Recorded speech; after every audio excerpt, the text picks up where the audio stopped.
Hello, Tim. Good afternoon. Beautiful day. Yeah, it's very pretty out. A little chilly, but it's pretty. It's I fine. didn't even look at the temperature. Yeah, you're right. A little chilly, 63. It's okay if you're in the sun. If you're in the sun, it feels pretty good. But if you're in the shade, it's a little chilly. I was trying to sit on the front porch, pet the cat a little bit, but I had to move. I had to move off the chair to the steps. The steps were in the sun, but the chair was in the shade. So I just sat with him on the steps for a few minutes because he loves the sun. You know, cats, they'll lay in the sun till their fur gets so hot they can't stand it. Or I can't stand it. So Passover is a week away. That is true. Are you going to do the Seder with the rabbi on Zoom or whatever? We were invited over to a Seder by some close friends here. So we're going to be doing that one. And we're going to have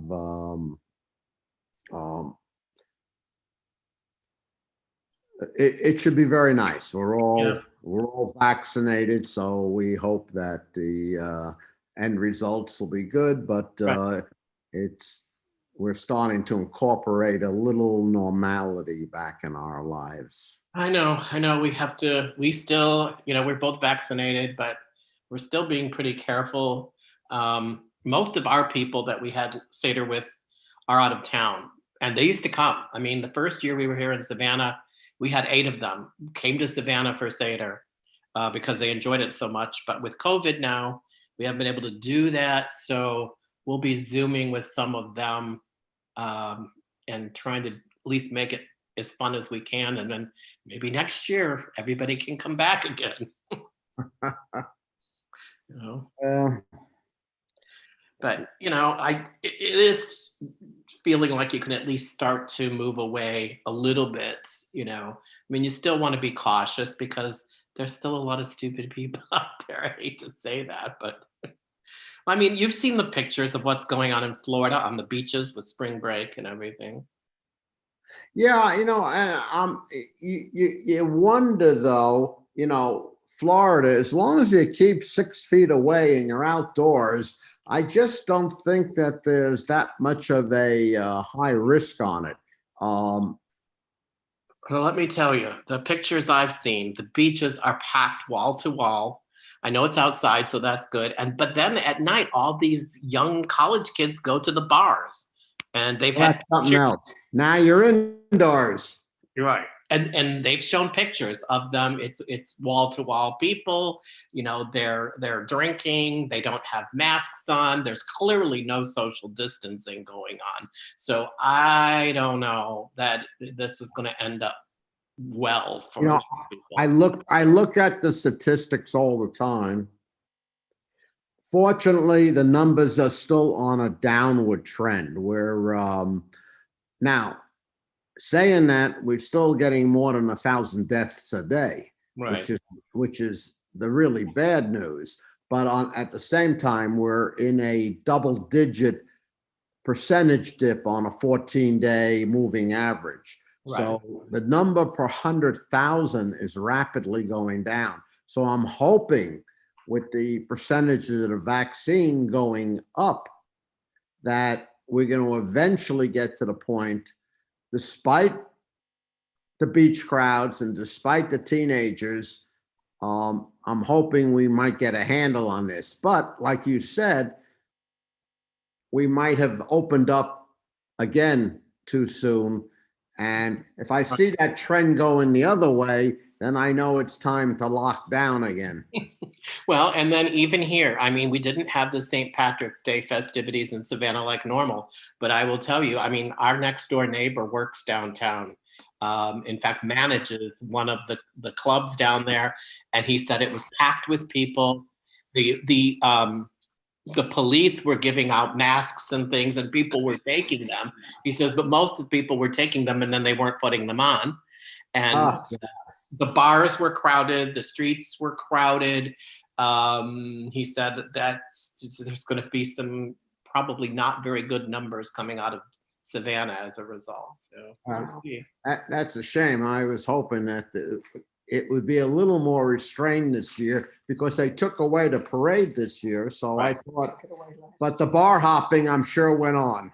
It did, because like I said, he manages down there downtown, and he said, it wasn't as bad as it would be, or as crowded as it would be had we done the full festivities and the parade. But he said still there were a lot of people, and it was close quarters, and social distancing was out the window, and people start drinking and they forget. I mean, even if they start with good intentions, you have a cocktail or a beer, and then you have a second cocktail and a beer, and before long, it's like, okay. So I don't know. I'm hoping that it doesn't cause a huge spike in the COVID, but if it does, I'm not going to be shocked or surprised by it. No, I'm not going to be shocked either. But No. Hi, Tim. How are you? I'm good. How are you? I have a quick question. Sure. Are you doing a type of Seder this year? A what now? A Seder. We're Zooming Seder with all of our friends that we did Seder with are all out of town. Okay. And as I was telling Jeff, they used to come back in. Like 2 years ago, before we had COVID, we had 8 people that came into Savannah from Florida. A friend of ours flew in from Utah. Some flew down from Ohio, and we had our normal crowd for Seder. We haven't been able to do it the way we normally would. So we're going to Zoom with some of them for Seder, just because it's all we can do. You why I'm asking. I'm not knocking on your door and coming, so Right. You don't have to worry. I have collected over the years some wonderful song sheets of crazy Passover songs. How they take, like, one is, I don't know if you've heard it, "Take Me Out to the Seder," and it's a Seder song to take me out. There's a lot of And I didn't know if you wanted me to mail you some, if you feel it would fit in. Hey, on we have such a big, we have a whole box full of all kinds of things for Passover that we've done over Give the years. me your address, and Okay. It's 310, I'm sorry, 310 310 East 57th. East 57th Street, Savannah, Savannah, and it's 31405. 31405. Right. And there's my friend, I forget his name. Do you want some too? David, would you like some song sheets for Passover? No. I'm good, but thank you. All right, I didn't want you to think you're being excluded. Okay, Tim, I'll get it out and you'll let me know what people think. You don't have to be a singer, just have enthusiasm and let go. Well, yeah, because I'm not a singer. No one would ever mistake me for one. That's me. I thought of you, so you're always there for me. So Thank you. All right, let's get started here because we're starting the book of Leviticus this week. So we know that we have the 5 books of the Torah. We know the 5 books of Moses. So we have finished Genesis, we have finished Exodus, and we have the whole narrative where we start with creation, we move through Noah, there's the story of Noah, we've got Abraham, and then we move through all of with Abraham and Isaac, and then we get into finally Joseph, and then the slavery in Egypt, and the Exodus out of Egypt toward freedom. So we've had this wonderful, wonderful narrative, that it tells the story of the beginning of us as Jewish people. And then after we finish these 2 books, it's almost like we put the brakes on. Like somebody said, okay, we've been moving along, but now we're going to put the brakes on because the 3rd book, which is right in the middle, because then we'll have 2 following, the 3rd book does not advance the story, the narrative that we have been following. We'll pick the narrative up once we finish Leviticus, but Leviticus, sort of right in the middle of the 5 books, says, okay, we're stopping, we're going to look at rules, we're going to look at laws, we're going to look at the holiness code, and all of those things. Not to say it's not important, but it does put it, like the brakes on the narrative are just almost sudden once we finish with the Exodus story, the building of the tabernacle and all of that. So we're going to leave the narrative behind, and it's in Leviticus where we're going to focus on so many rules and laws. And I alluded last week to the fact that this book is troublesome for Reform Jews. It may be troublesome for all Jews, but particularly for modern progressive Reform Jews, because there's not a lot of modern progressive thinking in Leviticus. And we're going to see that in this very first Torah portion. If you were to ask anybody who's familiar with the first Torah portion, Leviticus, they would probably be very willing to say, why don't we just sort of move it aside and let's go on from there? Because what is in this first Torah portion, which covers about the first 5 chapters from 1 through 526, there's not a whole lot of relevance to us today. We are no longer doing animal sacrifices. We don't go to Mikveh Israel on Saturday morning and watch Rabbi Haas stand up on the bima and take an animal and sacrifice it. We are not offering smoke and incense to rise to the heavens to please God. We've left that behind. Now, as I said before, our Christian brothers and sisters still use incense in some of their services, but we don't do that. So we're looking at an entire section of the Torah here, a portion where it's really all about the sacrifices in the temple. So this is kind of what I came up with as I was looking at this and doing some research in the background. And then you can throw your own ideas or thoughts in after I get us started. So as we begin the book of Leviticus, as Reformed Jews, we must come to terms with the fact that it challenges us to find relevance in so much of what it says to us. The Judaism that we practice today is vastly different than the Judaism practiced by our ancestors, as detailed in this particular book of the Torah. Yet it is our responsibility to read the words and consider the images and find some modern application that can inform us and speak to us as 21st century progressive Jews. So our portion this week presents us with our first challenge. These books are taken up with detailed, and I do mean detailed, descriptions of the sacrifices that the high priests were to offer to God during the days of Temple Judaism. First, we no longer practice Temple Judaism.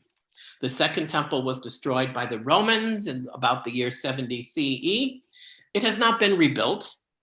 Judaism moved from the temple to the synagogue, the religious institution that we know and that we are familiar with today. The rituals of animal, food, and grain sacrifices meant to be pleasing to God ended with the temple's destruction. No smaller form of these sacrifices in any way moved themselves into the synagogue. Ritual in Judaism was going to take another turn and develop differently. Our religious offerings went from animals and plants and smoke rising and such to words. Words would become what we would offer to God. As Judaism became what we call rabbinic Judaism, our sages developed prayers to replace the sacrifice. A liturgy of ideas replaced what had been actions by the high priests. Sacrifice, we were told, would return when the temple was rebuilt.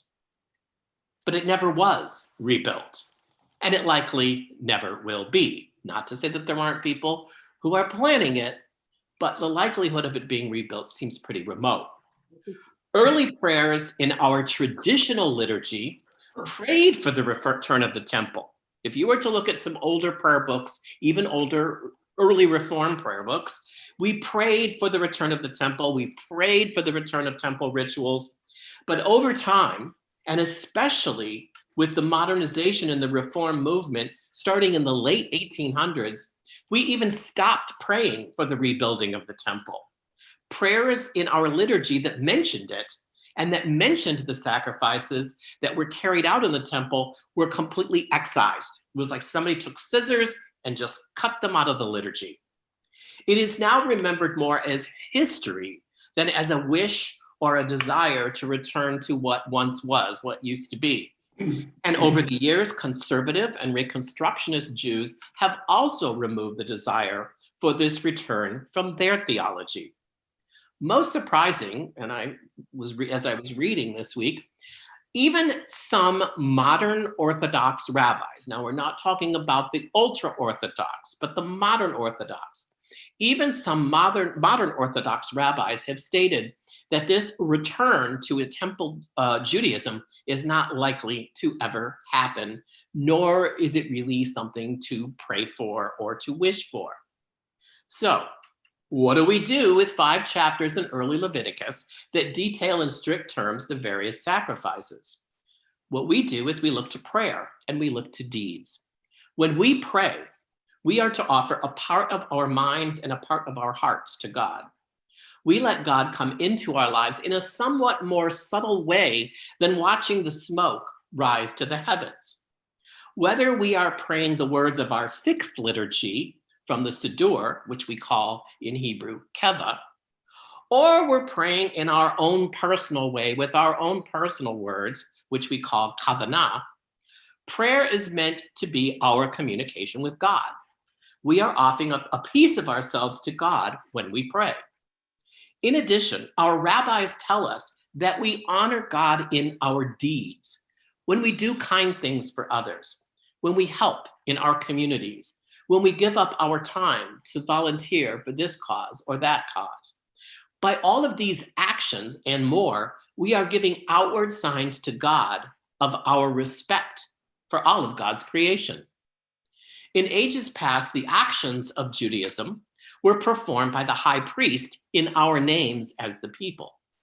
The people were mere observers of those actions, but they took no direct part in them. Today, we are active participants when we pray and also when we perform deeds that lead to tikkun olam, our repair of the world. Judaism has definitely become a religion or a faith of deed more than it is a faith of creed. It is not enough for us to sit back and merely observe any longer. We have to be a part of the actions of Judaism. Now, as I said, our Christian neighbors have retained more of an allegiance to the sacrificial idea than we have, as they interpret the death of Jesus as the ultimate sacrifice to God the Father. Their communion rituals are meant to symbolize that sacrifice each and every Sunday as they worship. So while we may look at this opening portion of Leviticus and doubt the intelligence and even taking the time to read it, it helps us to understand the history of how we once honored God and how we have evolved in that practice. It is not a matter of whose Judaism is more relevant, nor is it a matter of whether or not we are remaining true to the roots or the beginnings of our tradition. What is important is that we carry a Jewish tradition forward for the generations to come. We allow that tradition to continue to grow and to continue to evolve, never thinking that we have found just the right way to be Jewish. In our world, there are many ways to be Jewish, and each and every one of them is valid for the person who practices it in his or her own way. So as we move forward and we encounter the upcoming conundrums that Leviticus will present to us, it will be our responsibility to glean from the past how we can make it have some meaning in the present, always with our eyes looking forward toward guaranteeing a strong Jewish future. So that was my sort of take here as I was looking at this particular portion, because I'm going to be very honest with you. I would find it really strange if all of a sudden, the Union of Reformed Judaism said, well, we're going to start animal sacrifices again. So the next time you go to synagogue, get ready, because there's going to be smoke and there's going to be fire and we're going to have to do the slaughtering of the animals and such. I'm not sure that's something I would really find all that uplifting or spiritual, to be honest with you. But that's how we started to honor God. And today we honor God the way we pray. When we go to synagogue and we use the liturgy that we have, when we pray just on our own with our own particular thoughts and words, we honor God that way and by the things that we do.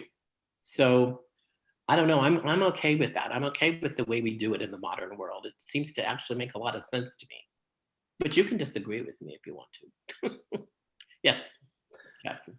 Tim, well, when we look back at, Judaism using animals to,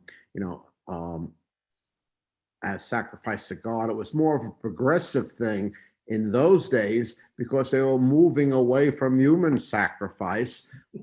But But today I wouldn't be surprised though, what you're saying is that one day the progressive movement will get together and say, well, let's move on from Leviticus entirely.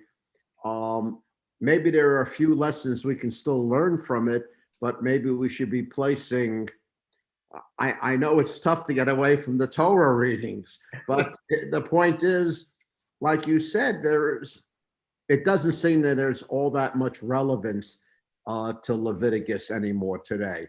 When you go into the details of the animal sacrifice and what you're supposed to do at the temple. So I wouldn't be surprised the other way, that it's just eliminated eventually. Well, we'd have to redo the whole cycle of Torah readings if we're going to take one of Well, the right, it would have to be, right. I think, as I said, I think the one of the only reasons perhaps that we still do read it is partly tradition. I mean, I was just reading an article this morning when I was looking at the news. I have a lot of little things I look at, and some are Jewish related, news and Israel news and whatever. And there's a new book that is coming out, and I should have written the name down, and I should have written the author's name down. I'm going to have to go back and find it and share it with you. This gentleman is writing about the fact that, Judaism has evolved and changed over the years. And clearly this idea of animal sacrifices, in a way, Judaism has changed. We're not doing that anymore. But it says the one thing that nobody has ever changed, prayer books change. I mean, we've had how many prayer books just in the Reform movement alone? We have Mishkan Tefillah now, which is relatively new. And the other movements have gone through different prayer books as well. But the one thing that nobody dares to touch and change is the Torah. Yeah. We can change prayer books, we can change commentaries, we can change a lot. The music changes, and we now have a more upbeat sort of music than at one time was much more chanty. And now, ever since Debbie Friedman gave us a whole new, spin on Reform liturgy, music for the liturgy, it's more upbeat than it used to be. And so we make up the changes. We make changes in synagogue. The Reform movement threw out Talit and Kippah, and then they brought back. Now, if you want to wear it, go ahead. But if you don't, it's okay. We change, we evolve. But the Torah, no one dares to even think about touching the Torah. And I don't know that will ever happen. I don't know. I mean, if somebody were to come out, there were these very smart rabbis, learned Torah scholars who would come out and say, we think we're going to work on a revision of the Torah. Can you imagine? Oh, no, I cannot quite imagine that. I wasn't even suggesting that. What I was suggesting is maybe less time and effort into the study of those portions. Yeah, I mean, we could, put more focus on the narrative. I mean, because after Leviticus, we pick up the narrative of continuing the wandering till ultimately in Deuteronomy, they arrive at, the promised land. Moses can't go in, of course, because he angered God, but they finally get there, and Moses gives them his final words, his final speech, and it's the narrative and that really consumes us the most. Whereas, I mean, there are a few parts in Leviticus, I suppose, that have a little more relevance. I know, for example, the holiness code is something that we can still kind of look at and still draw, relevance to our modern way of, practicing Judaism. But like I said, animal sacrifices and, a high priestly cult that does it all while the people really just stand there and observe and do nothing. Is not the way we do things anymore. We pray together, we say the words together, we sing together. We have more of an interactive way of, even when we're in synagogue and there's a definite liturgy, it's still more interactive than us just standing there and watching the rabbi do everything. Jim? Yes. Oh, okay. All right. I have a few questions. Sure. One, when you started today, I somehow thought that it would be, unless, and I know we've discussed it, but I can't believe we finished it already, with Passover around the corner, that we're dealing with Leviticus. How come we're not dealing with the wandering and leading up to Passover? According to my calendar, that's how I would think we would Well, have. but the calendar doesn't always, and the cycle of Torah readings doesn't always fit exactly where the holidays are. Now, granted, for some of the holidays, you stop the cycle and you have special Torah portions that are specific to the holiday, regardless of where you are in the cycle of readings. But in this case, we have finished the actual, wandering out of Egypt, and we are now in the desert, but we're at these various rules and laws. The interesting thing about Passover is considered to be much more a holiday of the home than a holiday of the synagogue. I mean, yes, you'll go to synagogue and celebrate a Seder, but it's not like liturgical in the way that Rosh Hashanah is liturgical. Yom Kippur is liturgical with, special prayers and even special melodies that are written just for the high holy days and things of that sort. We don't really do a lot in terms of a special synagogue liturgy for Passover. It's the liturgy, the real liturgy of Passover is in your Haggadah. Yeah. That's what most rabbis will tell you, that the liturgy of Passover is the Haggadah. And like so much of Judaism, as I said, there are thousands of different Haggadot on the market, from extremely modern interpretations to very traditional interpretations. You can have, I get, email from so many places. I just had someone email, I didn't even really look at it, I probably should. It's a 10-minute Seder. I think it's called Dayenu. And you could do the whole Seder in 10 minutes. And I'm thinking, that's a little abbreviated to me. I'm just saying, but it's hard, for me, hard to get down either 4 or the 5 glasses of wine in You get 10 minutes. You get them in conveniently. I can't drink it that fast. Yeah, I was thinking, what do you do with those 4 cups of wine in a 10-minute Seder? You're going to be everybody, falling asleep. It is, from what I remember, it is our obligation to retell the story. Right. To retell it as if we are leaving Egypt. Right. And thinking of, it's funny, and I was brought up very traditional. My Seders with my grandparents are some of my happiest memories. And thinking back, and something my parents do, or did, I should say, sorry, and we're doing it this year with friends, and I'm passing it on, and I have a feeling you do it from what you're saying. Our Seders, we invite a lot of people from different backgrounds, and this year we're having several people who are not of the Jewish faith. They are so excited to be there. I cannot tell you. And one is a minister. What is he? It's a minister. He is a minister married to a Jewish woman who was the head of the synagogue here. And he's like, I tease him. I say, Sammy, you're in both camps. He comes and goes. Just one. But what I think is, if a lot of people, when they think of letting people know they're Jewish and some of the wonderful traditions we have, I think when we open the doors and share them, it breaks down barriers, and I think it's wonderful. When you think of the anti-Semitism, and I think, now I might be very naive on this, I think a lot of people that hate us don't know much about us. I think it's very true. All right. And it's easy to look how successful he is, or look at her jewelry, or look at this. Majority of us are not like that. No. And it's taking, and well, I'm just passing on. I know how the rabbi is, and I know how you are. And even in passing on with people, when you're looking and we're opening the doors from the pandemic this year, think of inviting a neighbor at least for maybe dessert or something, and see, this is our Thanksgiving, I call it.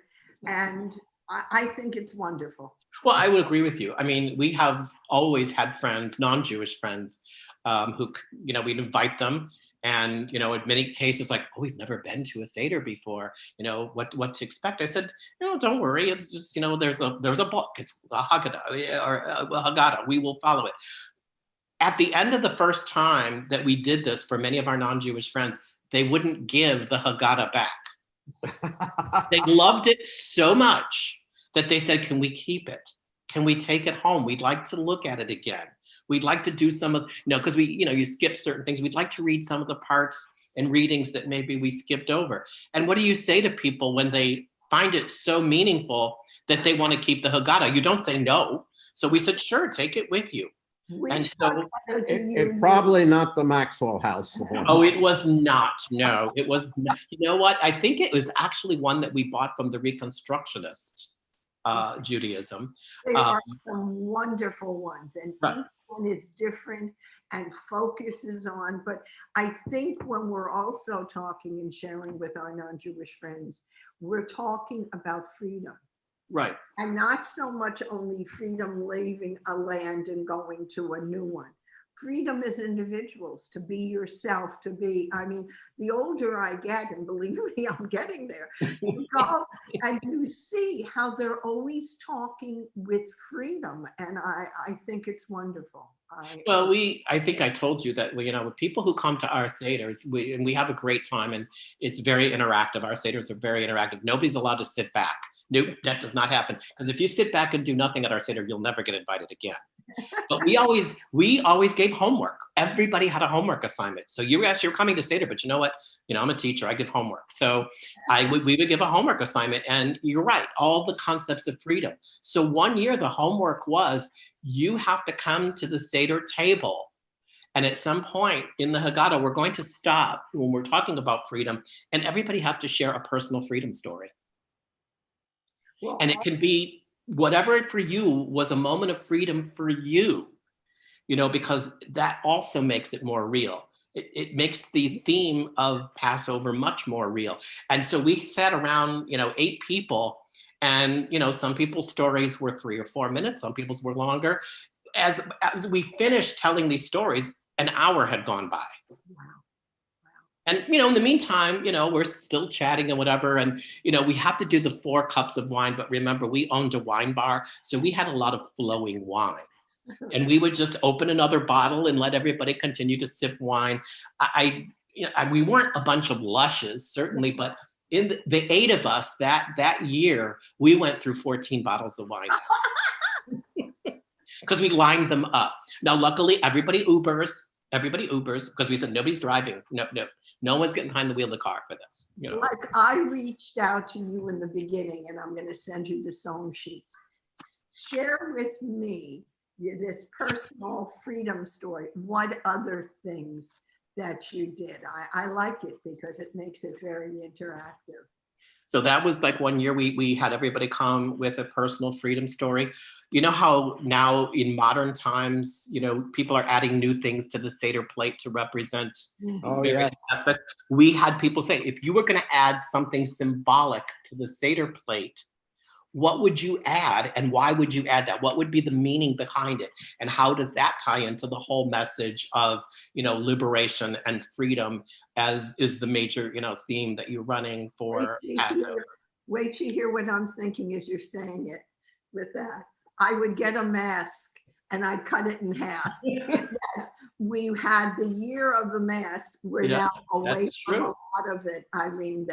That's very good. And that's true. Yeah. I do think of them because I like interactive. I think we do too. That's why we always had something where we would involve people discussing it and talking, back and forth, because like I said, it just kind of makes it, yes, we're telling this historic story that is so important to us as Jews, but it makes it also important to you, even if you're not Jewish. You can buy into the whole notion of why we stress freedom so much. And welcoming the stranger and bringing the stranger in and all of that, which is so important in Jewish theology. It really makes it real for them. I mean, we've had great experiences, and every year, everybody said, you're going to invite us next year, aren't you? I mean, it has been really hard for us for these 2 years that we haven't been able to do it, because when it would start getting close to Passover, we would start getting, the text messages and the emails. you are doing Passover, aren't you? They didn't really ask, they kind of said, you are doing Passover, aren't you? And we are going to be invited, aren't we? Well, I'll tell you another thing I'll do for you. 2 years ago, yeah, because it wasn't last year, we were newish here. And the person who invited us to the Seder, same one who's inviting this year, they do a Passover play. Oh, okay. And they came down from, where was it? Hershey, Pennsylvania, not Hershey, Harrisburg. And they did it. And when you sat at your seat, so you can't do it because all your friends are now virtual, but I'll get it to you that you'll have it for the next year. You have a name, and someone would be God, someone would be Pharaoh, whatever. Ooh, I want to be God. Well, that's funny because I know where you God or No, someone. not me. Okay. But the person who made it, do I have to give up this part at the end of the play? They wanted to continue being God, but it is just, and we didn't see it before. It's not like someone rehearsed, and it's great. So I'll see if I can get a copy for you. See, that's it. And I think this is what in Judaism, as I said, we're a religion where actions are important. I think the Seder is a part of that. A Seder should be something where it's not just, there's beautiful, beautiful examples of the Haggadah, so many of them. But I think we also have to sometimes, let's put the book down for a while. Let's interact. This is our guide, and this is going to tell us the story, and it's going to get us through all of the traditions, as I said, the liturgy of Passover. But then let's also do some things that are interactive and not just rely on just reading from the book. And that's where bringing in personal elements and discussion and all of that can make and it makes for oftentimes sometimes a very emotional evening. The year people did freedom stories, there was a lot of emotion in the room with some of the things that people shared. And people shared some very, very personal things. Nobody was told what you had to say. You decided what you were comfortable sharing, and people shared some very personal stories with the group that was sitting there, and it got a little emotional a couple of times, but that's okay. It's okay. And like you said, or it can be lighthearted. It can be a lot of fun. One year we had everybody decide which of the 4 children they think they most would be. Oh, that's good. Because you've got the 4 children. Which one do you think you are most like? And why? And everybody had different ideas. And then some people said, well, I think I used to be more like this, but now I'm more like this. You're very good. The teacher in you is wonderful, Tim. Well, I thank you. You gave us expression, food for thought, and I liked what you said. You took a dry subject and made it alive. We're talking about sacrifices, and when you look at, in a way, it really does tie into Passover because there were people who were willing to sacrifice in terms of finding their freedom. Freedom is something we cherish, and oftentimes you have to pay a price for freedom, and you have to stand up, and be counted. And a lot of people don't like that. It's like, I would rather just fade into the background. But when it comes to something as important as freedom, we've seen it time and time again, not just in Judaism, but in the world in general. For people to, look at the horrible things that are happening to Asian Americans right now. In the country, and we need to stand up as Jews. I just read the head of the Union of Reform Judaism, Rabbi, I'm having trouble with names today. It's not Rabbi Jacobs anymore. Maybe it is. With a very strongly worded statement that as Jews, and especially coming upon Passover, we are commanded to stand in solidarity, with the, Asian American community as they are facing this kind of hatred and prejudice and the whole horrible thing that happened in Atlanta, all of that. We can't sit back and, think, oh, it's not happening to us. That's not the way we do it in Judaism. We believe in the idea that it's freedom for everybody, not just for us, but for everybody. So it was a very strong, very beautifully well done, but strongly worded that as Jews, we have to stand in solidarity, against this kind of hatred. Well, that's why we were always with the Black community. Right. What we each have gone through. Yes. Right. And it's something that to me is one of the most beautiful aspects of Judaism. We don't just want to repair the world for ourselves. Judaism doesn't think that it's just about us. You know, we are doing it for the entire world. We are doing it for everybody. You know, not just, we're not so, you know, parochial as to think it just matters to us, but it matters to everybody in the entire world, those who are Jewish and those who are not Jewish, you know. And so we work for that for the entire world, because if you're looking at Reformed Jewish theology believes in a messianic age, not an actual Messiah anymore, but a messianic age where there will come a time when we all will live in peace, you know, when we all will finally have some way of getting along and respecting our differences and all of that. And that's what we're working toward, you know, and I don't know when we'll ever get there. Yeah. Or if we'll ever get there, but we can't stop working for it. We can't just say, oh, it's too big of a job, it's too big of a task. Yes, it is a big job, it is a big task, it's enormous, but that's our job. It's what it says right in the Torah. I mean, God says you are to be a light unto the nations. Well, that's part of being a light unto the nations, is doing what's right for the world, period, leaving nobody out. Amen. Yeah. Well, I thank you. You're a good leader, a good person to share, and have a wonderful Shabbat Shalom. both of Yes, I'm going, after I leave this, I'm going over to temple. We bought the food from the temple this week, so you. I'm going Nice. over to the temple and pick up my food because they said it wouldn't be ready till after 1. So, any final thoughts from anybody before we? Well, I wish all of you Shabbat Shalom. Shabbat Shalom. I think we're Shalom. still doing next Friday. I mean, even though it's just before Passover, there's no reason why we can't do next Friday. You know, people might be busy getting ready, but that's okay. We'll try to be there. We're taking an older lady here in our community to Beaufort to get her shot. Oh, okay. So All right. everything is, and how long the line would be, but we'll aim to be here. Right. Well, but see, there again, that's what we do. We help other people. You know, this is a case where this is what I was talking about in my Devar Torah. It's a deed. You're doing something, and that's what we as Jews are commanded to do.